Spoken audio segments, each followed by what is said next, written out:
Oke, selamat pagi, Assalamualaikum. Mohon maaf saya terlambat. Jadi mulai hari ini kita akan belajar bersama ya untuk fisiologi sistem kardiovaskuler. Baik, kita untuk fisiologi sistem kardiovaskuler nanti kita akan menggunakan blended, kita menggunakan elok dan beberapa ada yang kuliah. Untuk kuliah-kuliah yang bukan kuliah saya, tetapi dia ada di jadwal kardiovaskuler, nanti monggo untuk didiskusikan dengan beliau-beliau. Yang kuliah saya bisa di-enroll di elok ya. Semua sudah punya ini ya akun di elok nih, karena kan mestinya yang kemarin sudah. Oke, di elok nanti masuk di fisiologi kafe. Fisiologi kafe.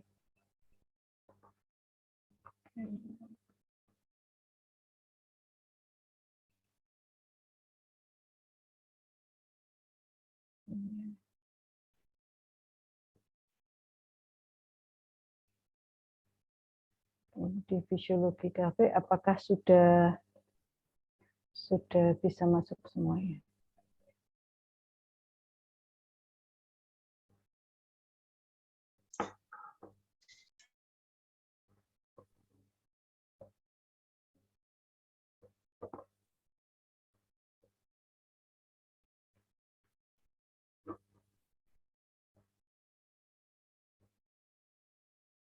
Sudah ketemukah fisiologi kafenya? Dia ada di bawah Magister Ilmu Biomedik.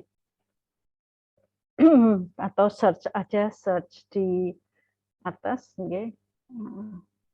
Ada yang belum ketemu? Maaf dokter, fisiologi kafenya tulisannya bahasa Indonesia ya dok?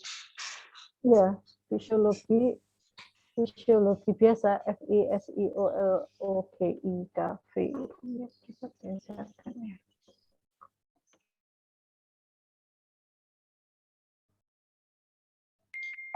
Maaf dok, enrollment key-nya apa ya dok? Oke, saya sudah ketemu ya. Enrollment key-nya kardiovaskular 2022. Kecil-kecil semua disambung.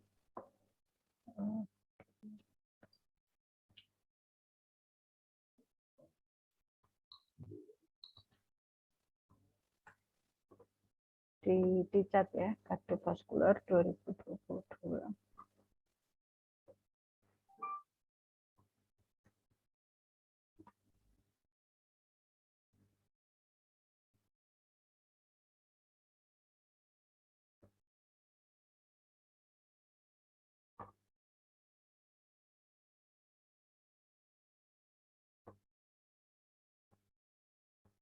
Sudah bisa masuk kan? Sudah ya. Nah, ada yang belum? Kalau yang belum, mungkin bisa raise hand atau enggak ya, gampang kok masuk semua. Nah, sebelum kita masuk ke elok, mungkin kita diskusi dulu. Saya ingin paparkan sedikit untuk pengantar dari blog ini. Izin share screen ya.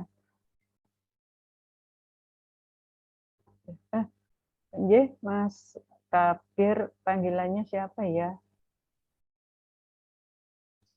Kabir, dok. Gimana Mas Kabir? Belum ketemu, dokter. Belum ketemu apa ya? Fisiologi Kafenya? Fisiologi kafenya. Oh ya, Bentar, dok.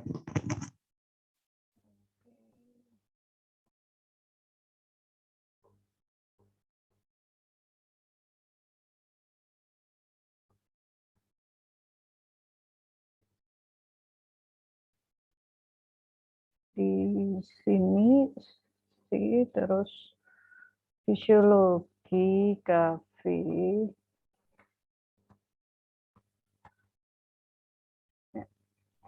Ketemunya seperti ini. Kalau tidak bisa mencari di search courses bisa cari melalui Magister Ilmu Biomedik.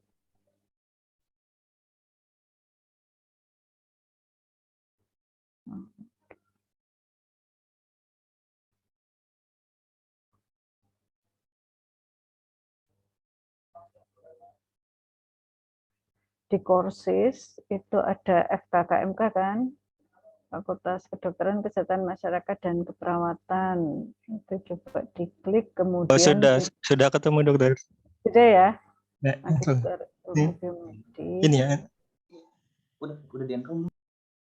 Kemudian ada fisiologi kardiovaskuler. Sudahkah?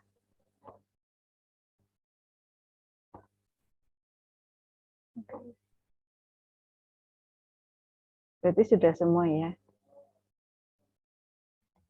Dok, mohon maaf, enrollnya kardiovaskular atau kardiovaskuler 2022 deh? Ada di chat? Oh, iya. Maaf dok, ngapunten saya nge-search belum ketemu gitu. Belum ketemu search yang Fisiologi Cafe? Jadi, terus Coba saya lewat lewat gimana Pak Mumtaz? dari Magister lewat- Ilmu Biomedik ya dok? Magister Ilmu Biomedik, ya. Oke, Sudah? kamu dok saya masukkan info-nya. Bu Rifda? Saya juga belum, Dok. Lagi saya coba, Dok. Pak Kabir tadi sudah oke ya? Sudah dokter. Oke, sip. Bu Tina? Sementara memproses dok bagian Magister Ilmu Biomedis. Biomedik pakai K. Iya, biomedik, iya. Mbak Dilia? Maaf dokter, ini sepertinya ada gangguan sinyal, jadi agak lama dokter. Oh ya sudah, enggak apa-apa. Kita sambil mencari, kita diskusi sedikit. Saya ingin menjelaskan ingin berdiskusi bersama untuk blok kardiovaskuler ini. Bisa kelihatan slide saya nggih?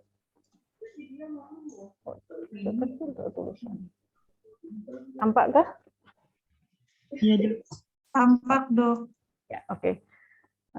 Jadi untuk blok kardiovaskuler ini kita akan selesaikan sesuai, karena ini kan nabrak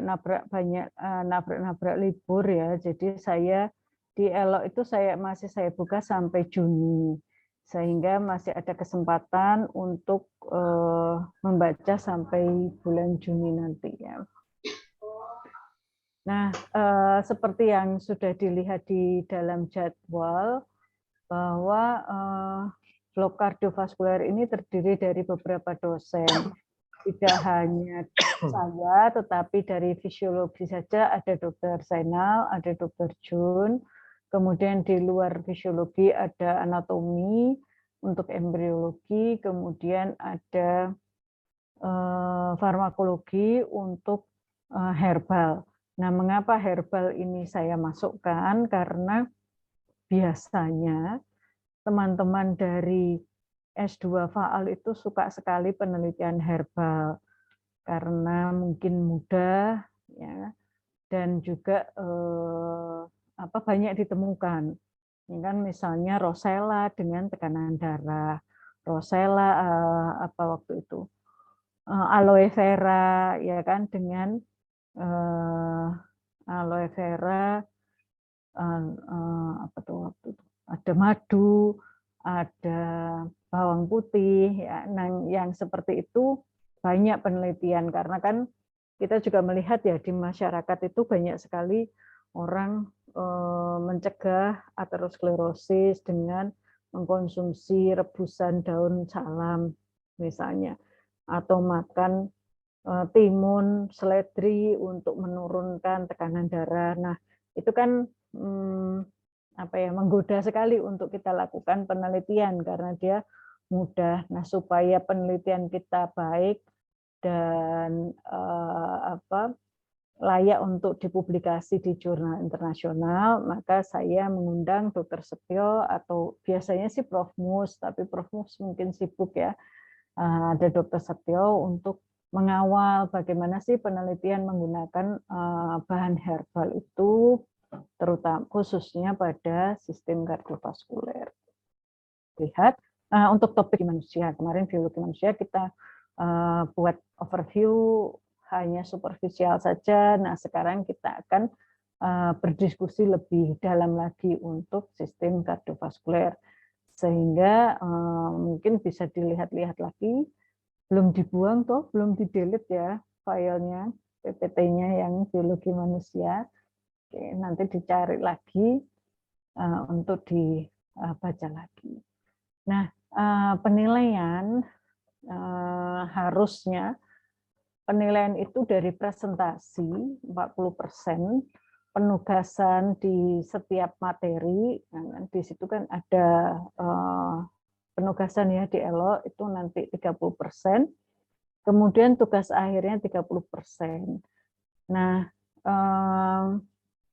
nanti kita bisa jadikan satu presentasi dengan tugas akhir. Nanti kita melihat situasi dan kondisinya, sehingga kita bisa membuat penilaian itu lebih cepat. Karena yang angkatan kemarin penilaiannya menjadi lebih lambat karena kecepatan masing-masing untuk penugasan itu tidak sama, kemudian ketabrak juga untuk kegiatan-kegiatan yang lain.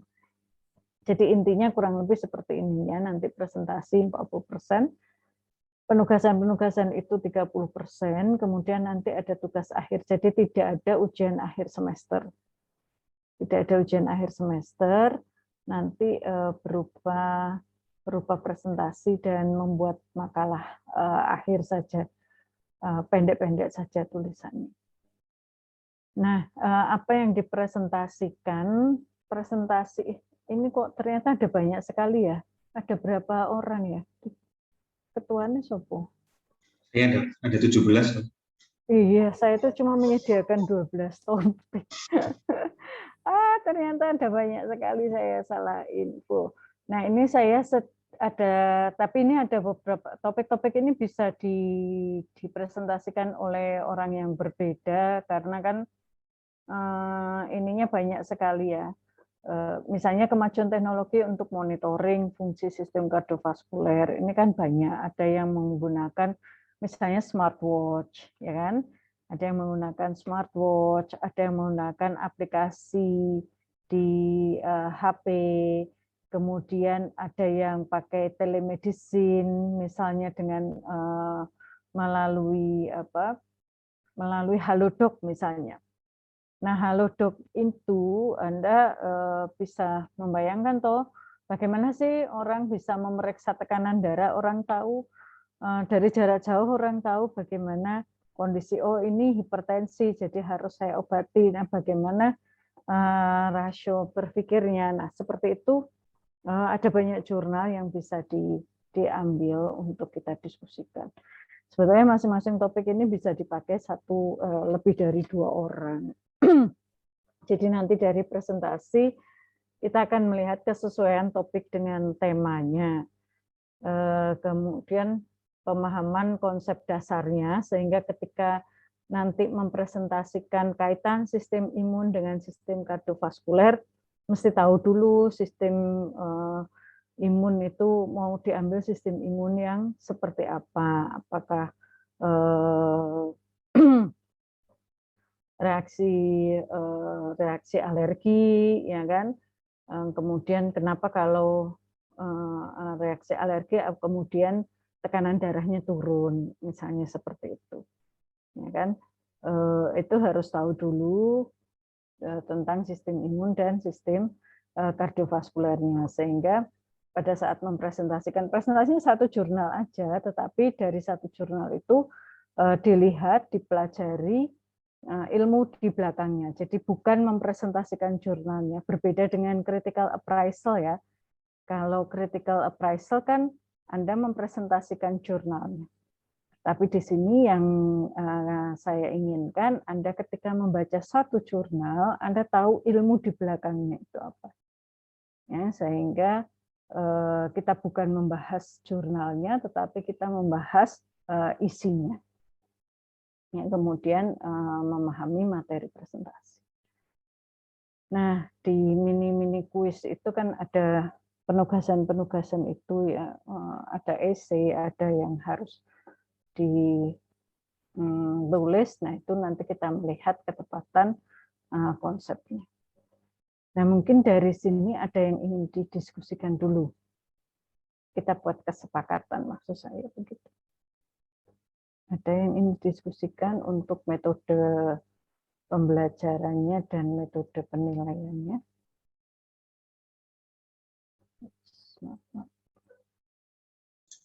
Izin tanya, Dok. Boleh, silahkan. Monggo. Saya masih agak bingung dengan yang tugas akhir itu nanti bentuknya apakah soal seperti itu ataukah kita diberikan topik lagi atau bagaimana itu? Itu makalah aja, Pak. Makalah aja. Boleh dipilih dari topik-topik yang dipresentasikan. Boleh dari topik-topik yang dipresentasikan ini boleh dipilih salah satu untuk dibuat makalah sebagai tugas akhir. Tidak harus misalnya Pak Mumtaz karena diundi kan nanti Humpimpa gitu ya, terserah Anda ber-17 itu mau mengundinya seperti apa. Mungkin Pak Mumtaz dapatnya hubungan aktivitas fisik dengan sistem kardiovaskuler untuk presentasi. Tetapi ketika teman yang lain presentasi, kemudian Pak Mumtaz ini tertarik untuk penelitian atau tertarik untuk belajar lebih jauh tentang patofisiologi aterosklerosis, maka Pak Mumtaz boleh untuk tugas akhirnya mengambil patofisiologi aterosklerosis. Kalau untuk tugas akhir tidak dibatasi, silahkan mau berlima topiknya sama, boleh aja. Tapi pasti tulisannya harus berbeda supaya tidak plagiarisme. Karena nanti plagiarismenya kita lihat juga. Tapi kalau untuk presentasi tidak boleh sama, karena kan kita belajar bersama-sama. Kalau semua orang presentasi penuaan pada organ jantung, nah kita nggak dapat ilmu yang lain, gitu kan. Jadi kalau presentasi kita tujuannya adalah untuk belajar bersama-sama, saling mendengarkan. Ya, misalnya Bu Husnita belajar lebih dalam tentang sistem kardiovaskuler saat astronot ada di luar angkasa. Nah, yang lain kan belum pernah baca. Nah, sehingga pada saat itu yang lain akan mendengarkan dan kemudian bertanya. Tetapi kalau Bu Husnita tidak tertarik dengan topik ini untuk tugas akhir, ya nggak usah dibuat yang itu. Mana yang menurut Bu Husnita lebih mudah dicari referensinya dan lebih mudah untuk ditulis sebagai makalah. Begitu ya. Pahamkah? Cukup jelaskah, Pak? Nanti untuk formatnya sendiri tidak ada ketentuan pasti ya, Dok? Maksudnya seperti mungkin bab satu aja pendahuluan atau ada metodologi atau hanya seperti apa ya, makalah saya kan beda-beda mungkin Dok formatnya. Makalah seperti bercerita ini aja. Seperti membuat systematic review ya, tidak usah pakai metodologi. Pendahuluan, kemudian langsung pendahuluan itu isinya adalah mengapa dipilih topik ini, alasannya apa, kepentingannya apa, kemudian mengapa dia penting diambil. Kemudian langsung diskusi aja, dijabarkan misalnya mau kan dia berupa systematic review ya, systematic naratif review aja sederhana gitu. Gak usah banyak-banyak. Ya, misalnya pertumbuhan dan perbaikan endotel, mulailah dengan fungsi endotel yang lebih ke fisiologinya aja. Fungsi endotelnya apa, bagaimana dia tumbuh, bagaimana dia memperbaiki diri, reparasi, regenerasi, kemudian untuk menjaga homeostasis, pasti harus masuk homeostasis. Begitu mungkin. Berarti mohon izin materi yang 12 ini berarti berapa? Ada yang 2 orang nggak apa-apa ya, Dok? Nggak apa-apa.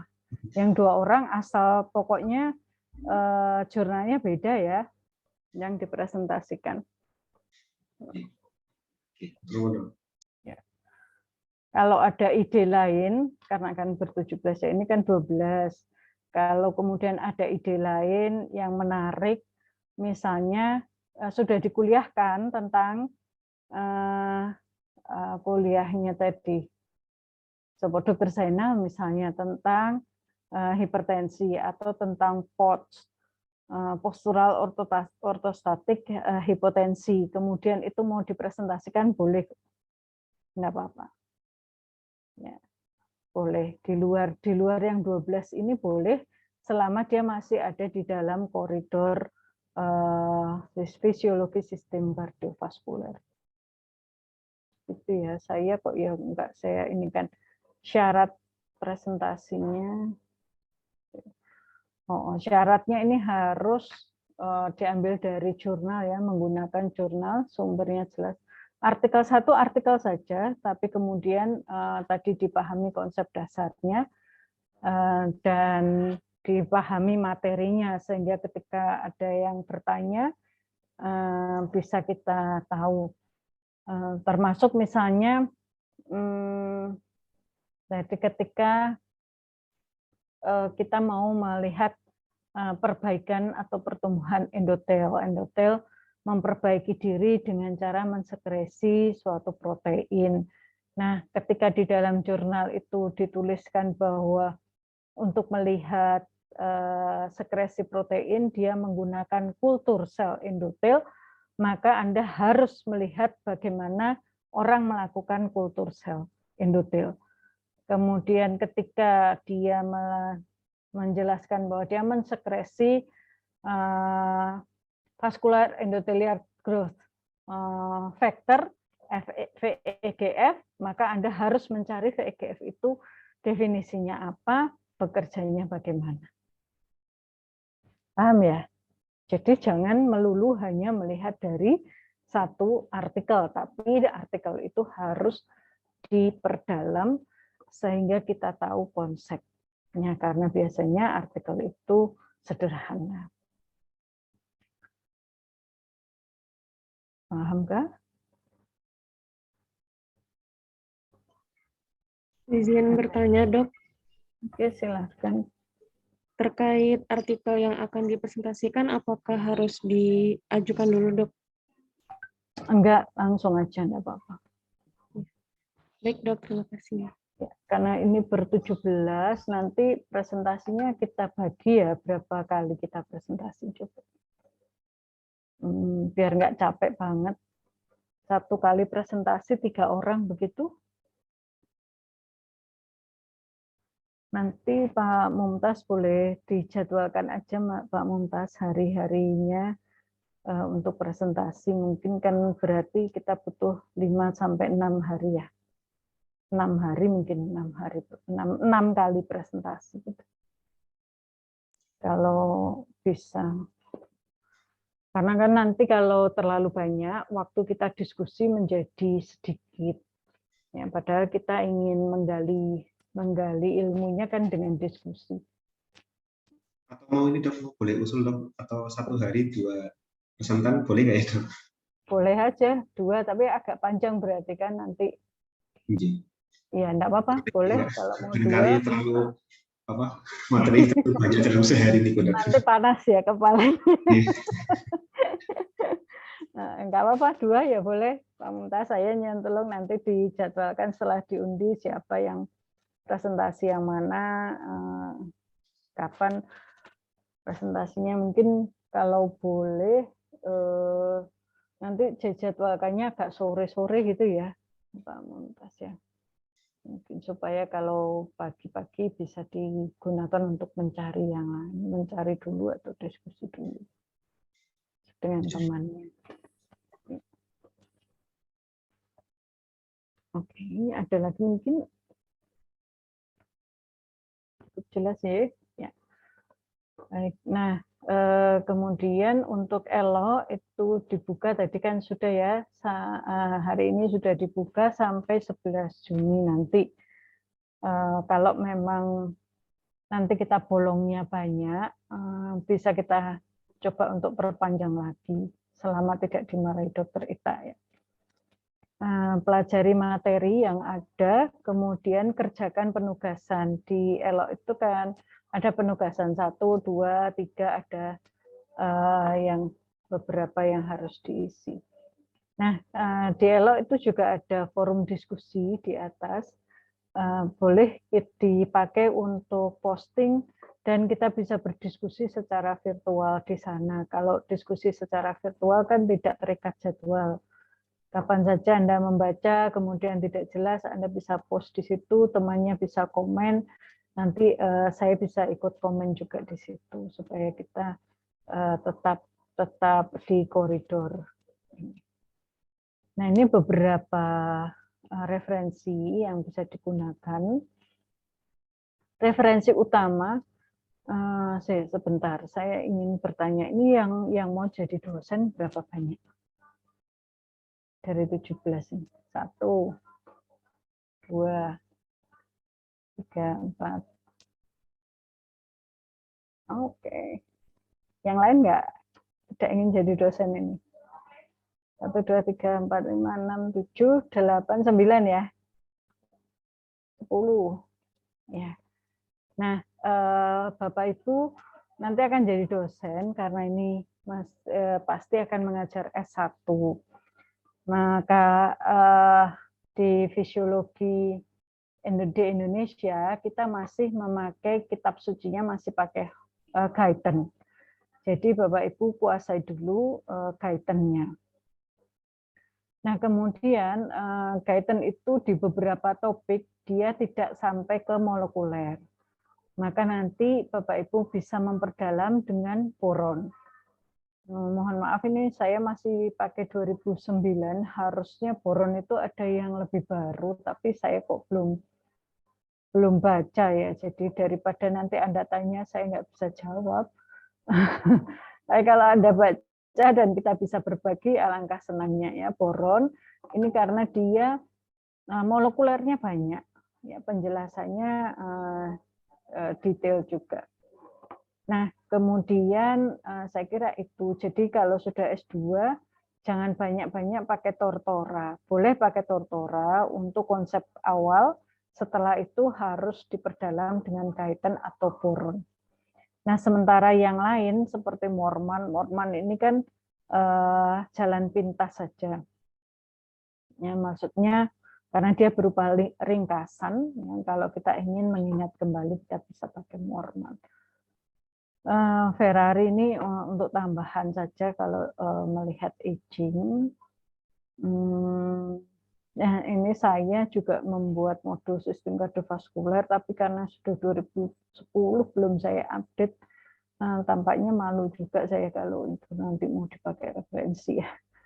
Jadi nanti kalau butuh aja nanti saya bagi, kalau tidak nanti saya update dulu biar bisa mengikuti perkembangan keilmuan.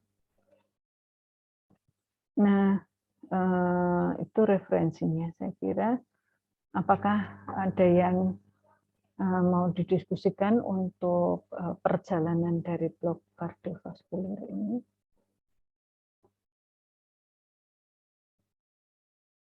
Cukup jelas ya, semoga menjadi pengalaman yang menyenangkan.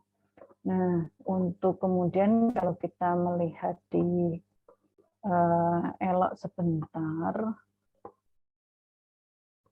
di ELOK ini kan,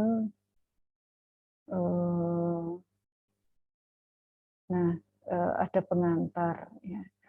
Nah, pengantar nanti kita diskusi sejenak untuk mengingat kembali mengenai materi sistem kardiovaskuler yang pernah didapat baik di S1 maupun kemarin di blok biologi manusia.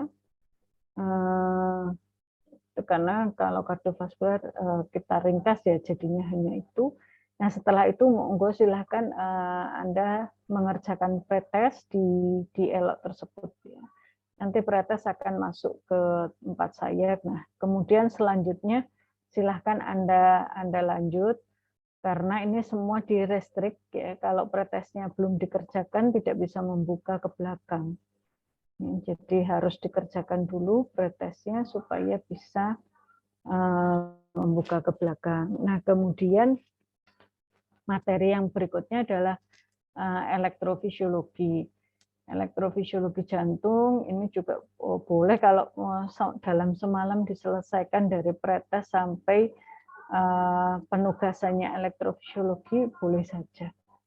Ya. Nah, tetapi setelah penugasan, ketika mengerjakan penugasan di elektrofisiologi ini, kalau jawabannya belum mencapai 50% benar, maka belum bisa lanjut ke topik berikutnya. Jadi harus betul 50% dulu Anda menjawab. Bisa sampai 3 kali, kalau sudah 3 kali nggak mencapai 50%, Anda boleh menghubungi saya nanti ya, apa yang keliru di situ. Kemudian kalau sudah bisa, Anda akan bisa lanjut ke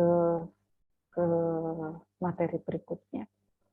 Jadi maksudnya ini kan untuk Anda belajar lagi mengulang untuk dirinya sendiri, bukan untuk yang lain. Karena itu kan MCQ ya, jadi Anda boleh ngawur saja menjawabnya, tapi kan itu untuk belajar Anda sendiri, bukan untuk saya. Oke. Ya saya kira mungkin ininya semua begitu. Demikian juga untuk penugasan 2. Penugasan 2 itu berkait dengan sistem imun dan kardiovaskuler. Sistem imun itu kan banyak sekali. Nah, di sini karena lagi ngetren infeksi COVID-19, di sini cobalah untuk menulis essay hubungan infeksi COVID dengan sistem imun dan sistem kardiovaskuler. Kalau tahun lalu, ini juga sudah saya sampaikan topik yang sama, tapi tahun lalu mungkin referensinya belum banyak. Tahun ini penelitian tentang COVID dengan sistem kardiovaskuler sudah banyak sekali. Anda boleh ambil dari sisi manapun, asal referensinya jelas. Nggak usah banyak-banyak, minimal 2 halaman saja sudah cukup. Kalau bisa 5 halaman ya syukur, alhamdulillah. Mau diteruskan, ternyata menarik, mau diteruskan itu sebagai tugas akhir juga boleh. Kami nanti dilengkapi lagi yang lebih banyak lagi supaya itu menjadi tugas akhir kalau memang mau dilanjut. Ya, kemudian nanti diupload. Nah, setelah itu penugasan, setelah itu melanjutkan ke yang lain.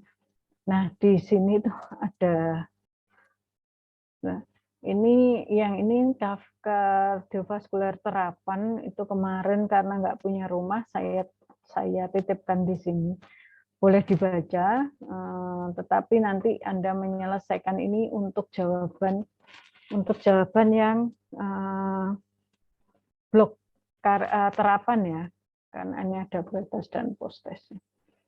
Nah, yang lain ini masih punyanya kardiovaskuler.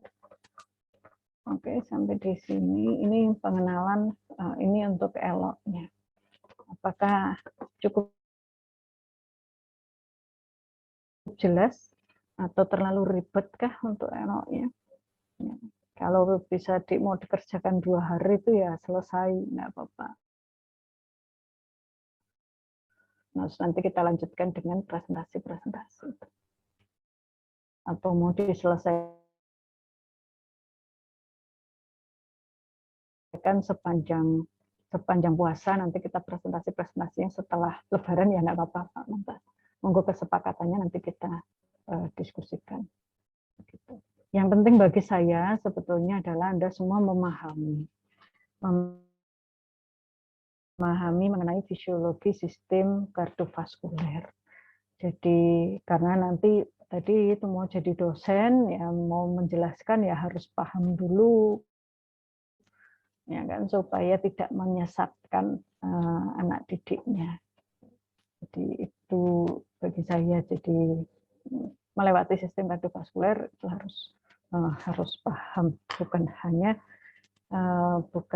menunaikan kewajiban. Oke, Ada yang mau didiskusikan? Ya, baik, tidak ada. Ini di dalam PowerPoint yang di dalam PowerPoint tadi di bagian akhir ini ada, bisa dibuka kok di Elo. Jadi ini di PowerPoint pengantarnya di Elo. Saya buatkan diagram ringkasan untuk fisiologi sistem kardiovaskuler. Utamanya kita kan melihat kinerja dari si jantung. Kinerja jantung khususnya yang dilihat adalah besaran dari cardiac output yang dikeluarkan oleh jantung, dan kemudian cardiac output inilah yang akan dibagi-bagi ke seluruh organ. Masih ingat di biologi manusia bahwa cardiac output dipengaruhi oleh frekuensi denyut jantung dan juga stroke volume. Di mana frekuensi denyut jantung ini sangat dipengaruhi oleh pacemaker, oleh sel-sel autoritmik yang mengirimkan impulsnya baik ke sel autoritmik yang lain maupun ke sel-sel pekerja di seluruh otot jantung.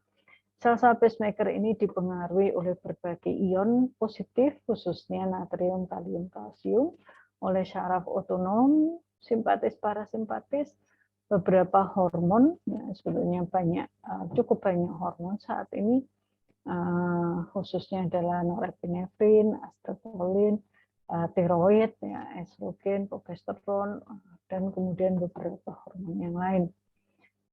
Nah, sel-sel pacemaker atau sel-sel autoritmik ini membuat suatu jejaring kelistrikan di otot jantung yang kita sebut sebagai sistem konduksi otot jantung. Di mana sistem konduksi otot jantung bersama-sama dengan banyaknya massa otot ventrikel, ada massa otot ventrikel itu ditentukan oleh genetik, oleh kebiasaan olahraga misalnya, atau kebiasaan yang lain yang kemudian akan menentukan jumlah sarkomer yang bisa diaktifasi setiap kali dia memompa, setiap kali dia berkontraksi. Nah, kemudian dipengaruhi pula oleh jumlah miofibrilnya. Makin otot itu terlatih, makin sering digunakan, makin sering diberi beban, maka jumlah miofibril yang berkontraksi akan makin banyak. Tetapi untuk jumlah sarkomer yang ada, yang teraktivasi, itu juga dipengaruhi oleh genetik. Nah, maka pada beberapa orang, mungkin dia sudah berolahraga dengan benar, tetap saja kemampuan jantungnya tidak sama dengan, tidak bisa mengejar mereka yang mungkin naturalnya dia adalah seorang atlet begitu. Nah, ini berlaku juga ketika nanti Bapak Ibu akan penelitian menggunakan hewan coba. Ketika kita memberikan perlakuan aktivitas fisik pada hewan coba, itu di faal kita bisa berikan dia dengan treadmill, karena kita punya treadmill untuk tikus, kita punya akuarium untuk tikus berenang, ya. Kita juga bisa memberikan exercise itu dengan resistance exercise. Misalnya tikusnya diminta untuk berpegangan di tali, kemudian kita berikan beban di kakinya. Bebannya bisa diberikan dengan kalau yang suka mancing, ada yang suka mancing nggak? Yang suka mancing bukan memancing kerusuhan, ya. Kenapa ya? Oke, maaf ya. Nah, yang suka mancing itu kan ada beban berupa metal yang berat itu loh, ada beratnya itu yang ditalikan di pancingnya. Nah, itu bisa kita tali di kaki atau di ekornya tikus.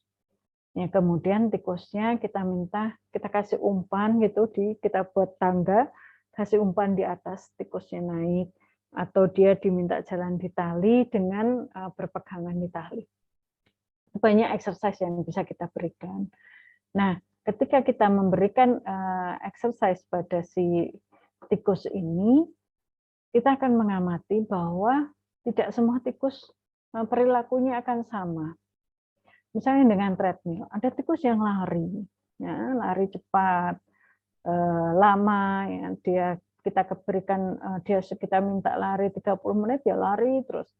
Ada yang dia larinya cuma 1-2 menit, setelah itu duduk manis. Meskipun di sogok-sogok itu, kalau treadmill kita kan ada setrum listriknya di belakang, kita setrum-setrum, tikusnya diem aja. Nah, ternyata tikus-tikus ini ada tikus yang tipe atlet, pelari, dan juga ada tikus yang memang sedentary. Jadi kita ngambil satu induan, dan ternyata anaknya itu juga bermacam-macam.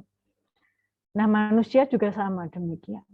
Jadi ini nanti ketika kita melihat jumlah sarkomernya yang bisa teraktivasi, ketebalannya, kemudian ketersediaan energinya, ternyata memang berbeda antara tikus-tikus yang pelari, antara manusia yang memang aktif dengan yang tidak aktif. Jadi ini sangat mempengaruhi fungsi dari jantungnya. Nah, dengan kemampuan kontraksi otot jantung tadi, maka kita juga akan melihat bagaimana mekanisme Frank Starling yang bekerja. Frank Starling masih ingat ya, hukum Frank dan Starling kan mengatakan makin kuat otot itu diregangkan, makin kuat kontraksinya. Nah, kalau jumlah sarkomer teraktivasi, miofibril yang berkontraksi ini banyak, kita regangkan maksimal, kita berikan venous return darah yang masuk itu banyak, maka dia akan teregang maksimal, kontraksinya akan sangat kuat. Tapi pada tikus yang tidak mau lari tadi, pada orang-orang yang mudah capek tadi, sudah berlatih tapi dia masih tetap mudah capek, ketika kita berikan beban yang sama, preload yang sama, venous return yang sama, dia tidak mau meregang maksimal karena jumlah sarkomernya memang cuma sedikit. Maka kontraksinya juga tidak akan sekuat mereka yang miofibrilnya banyak, sarkomernya banyak. Ya. Jadi meskipun beban awal yang diberikan sama, ternyata kekuatan kontraksinya tidak sama. Sehingga mekanisme Frank Starling ini juga ada tulisannya bahwa dia tidak kemudian berlaku umum, semua orang harus sama, tapi ada batas-batas fisiologis yang menjadi syarat. Ya, jadi ada syarat dan ketentuan yang berlaku di sana. Oke. Ya kan sekarang musimnya gitu. Kita grup aja nanti kan syarat dan ketentuan berlaku. Ya sama ini Frank Starling juga gitu. Oke, sampai di sini ada yang mau didiskusikan lagi. Sudah mulai ingat kembali kah untuk kardiovaskuler?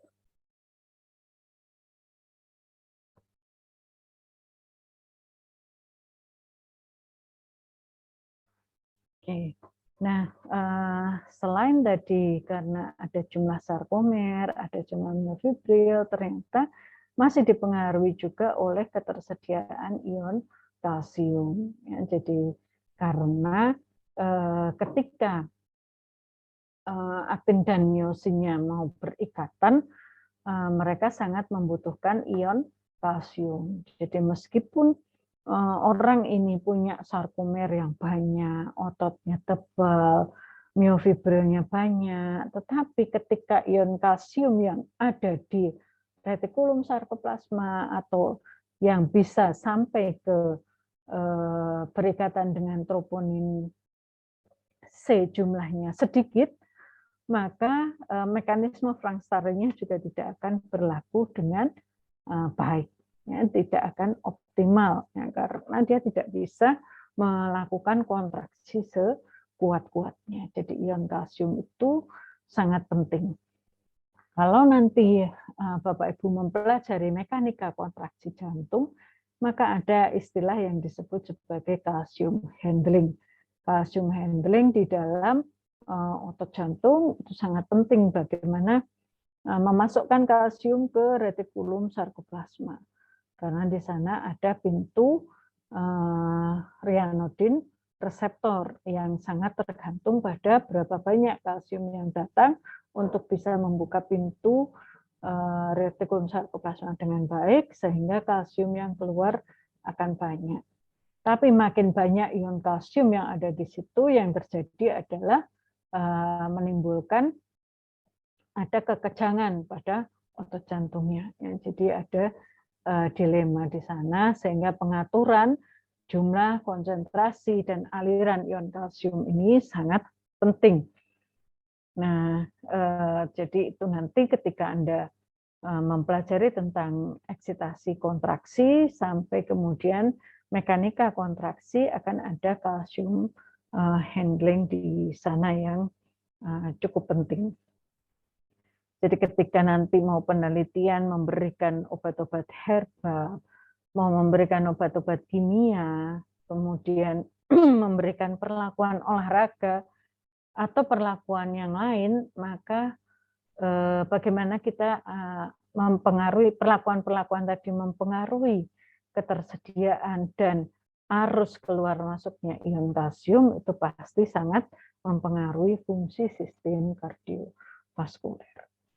Nah, kita bisa kok melakukan penelitian pada otot jantung, bagaimana kita melihat arus keluar masuknya ion kalsium, bagaimana kita melihat reseptor untuk ikatan dengan kalsium, itu sekarang semua dimungkinkan. Jadi kita bisa melihat sampai sedalam itu.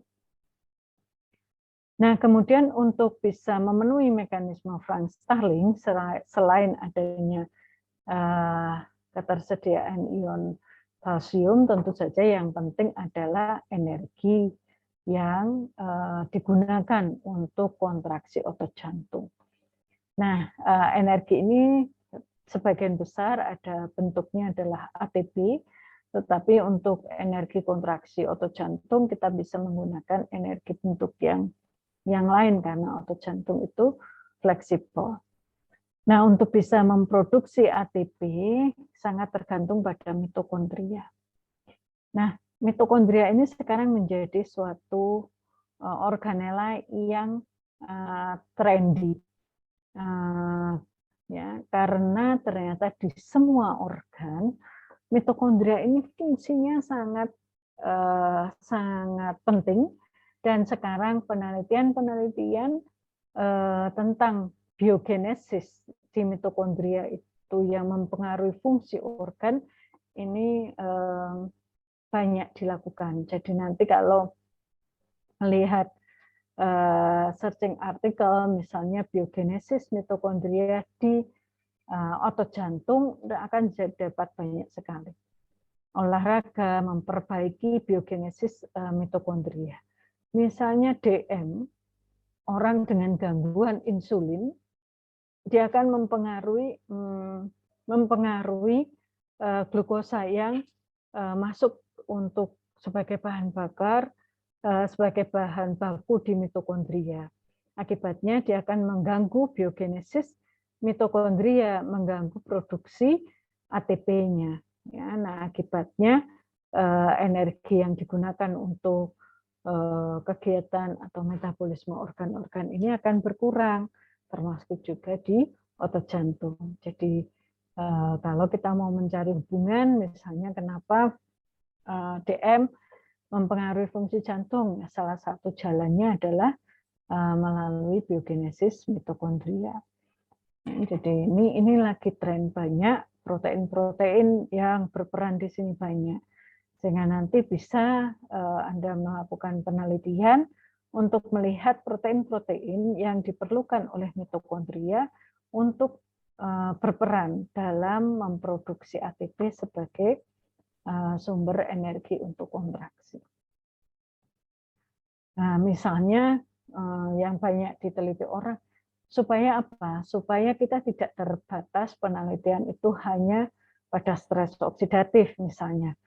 Kemudian ya tahu penelitiannya kan paling sederhana, ada ROS, ada MDA, ada ini. Anda teruskan aja karena ROS, MDA, dan yang lain itu mainnya nanti ada di mitokondria ini. Jadi stres oksidatif itu pasti akan mempengaruhi biogenesis mitokondria. Nah, akibatnya pasti ke bagaimana dia memproduksi energi. Mau di otot skelet, ya, mau di otak, mau ya kalau otot skelet ya, misalnya stres oksidatifnya banyak, ketika gangguan mitokondria ototnya tidak bisa berkontraksi dengan baik. Di otak dia akan menimbulkan ansietas, depresi. Orang cemas, orang depresi yang sekarang banyak, orang gangguan kognitif, ini juga salah satu teorinya adalah adanya gangguan di mitokondria. Penuaan itu juga gangguan pada mitokondria. Ya, jadi di sini banyak sekali yang bisa kita lakukan penelitian. Nah, kemudian ini mekanisme Frank Starling tadi, dia bisa merekam kalau kita berikan beban. Nah, beban yang diberikan utamanya adalah preload, beban awal banyaknya darah yang kembali ke ventricle. Nah, banyaknya beban, ya banyaknya darah yang kembali ke dalam ventricle ini dipengaruhi oleh dimensi, bentuk, ukuran dari ventricle atau morfologi dari ventricle. Morfologi ini pasti berubah, misalnya pada orang tua dengan banyak fibrosis, ya, pada atlet karena dia banyak berlatih, konfigurasi ketebalan ototnya berubah, maka kemudian ruang jantungnya juga berubah, maka morfologi ventricle ini berubah. Ya, sehingga nanti kalau Anda penelitian, bisa Anda lihat diameter ventricle-nya, ketebalan otot jantungnya, kemudian Anda potong sebagian untuk dicari biomarkernya. Ya. Jadi jangan dibiarkan dia dibuang begitu saja, sayang, ya, bisa kita ambil. Hanya yang harus hati-hati kalau Anda mau memisahkan, misalnya ventricle dipotong dua, ventricle kanan mau dilihat morfologinya, ventricle kiri mau dilihat biomarkernya, itu nggak bisa. Karena kedua ventricle, otot ketebalan ototnya beda, fungsinya sedikit berbeda, biomarkernya juga yang aktif itu tidak sama persis. Jadi harus hati-hati kalau mau membedakan ventricle kanan dan kiri. Bisa pula Anda bagi dua, ventricle kirinya Anda bagi dua, separuh untuk dilihat biomarkernya, separuh untuk dilihat histokimianya. Itu juga akan lebih baik. Hanya diingat juga tikus itu kecil, jadi jantungnya juga kecil.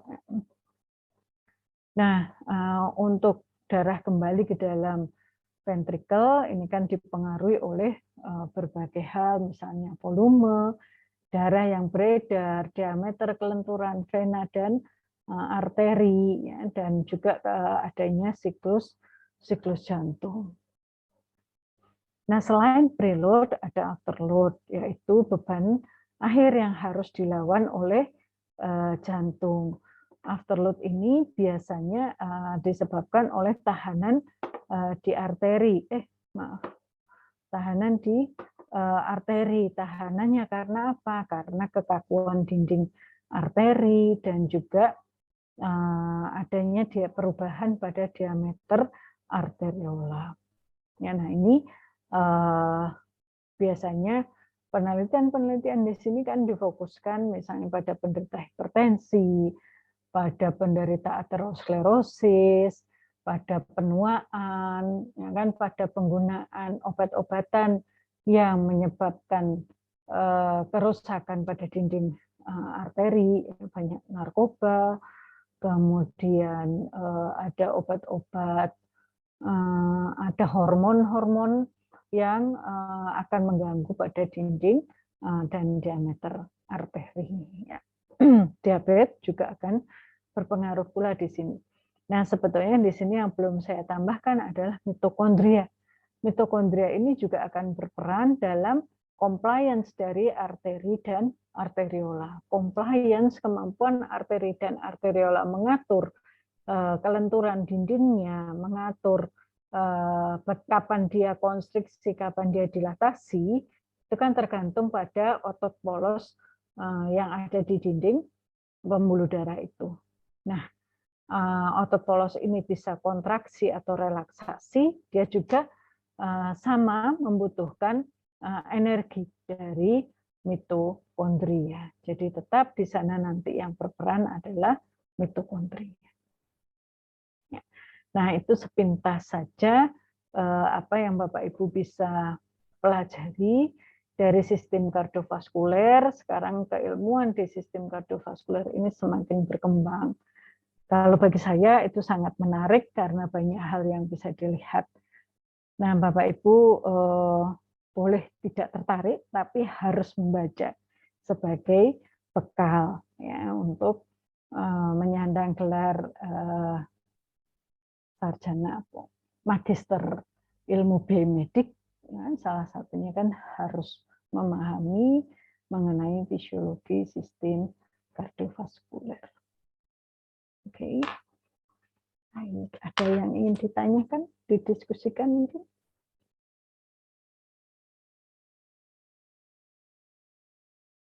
Belum ya, dicerna dulu, nanti dibaca-baca. Kalau memang ada yang mau ditanyakan, boleh pakai forum diskusi di ELO, boleh WA atau email.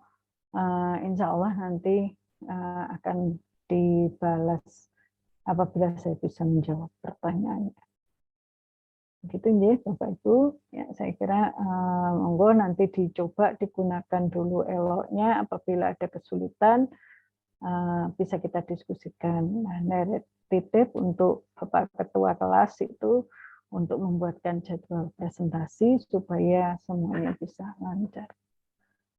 Ya, baik, selamat belajar, selamat memahami, semoga menjadi ilmu yang manfaat. Selamat siang, wassalamualaikum warahmatullahi wabarakatuh. Waalaikumsalam warahmatullahi wabarakatuh. Terima kasih dokter. Terima kasih dokter. Terima kasih dokter.